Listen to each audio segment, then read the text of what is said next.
I use FreeCAD to design, 3D print, and fish lures like this simple popper here. And the reason why I use FreeCAD is because it's 100% free, 100% open source, and you have full control over your files, unlike many other CAD programs. Now I'm using FreeCAD version 1.0. There may be some slight differences from your setup depending on your version if it doesn't match mine. When you first install and open FreeCAD, you'll be presented with this initial setup screen. It's fairly basic. You don't have to choose a lot here.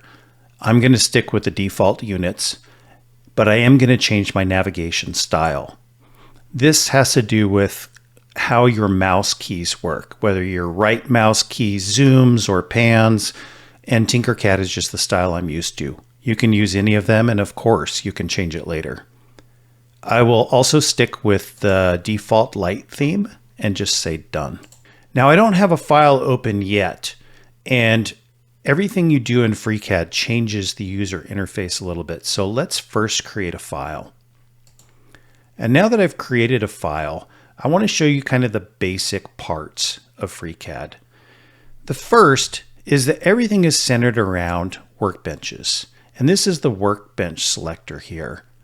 For 99.5% of my lure design, I'm using the part workbench. Now you'll notice that all of these icons here are directly associated with the workbench. So if I was to switch that workbench to, say, the sketcher, you'll see the toolbar change.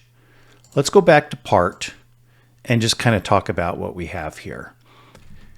So up here at the top of part, we have a bunch of geometric objects that we can drop into our model just to do simple shapes. Let me drop, say, a cube and a sphere and a cone, and you can see those.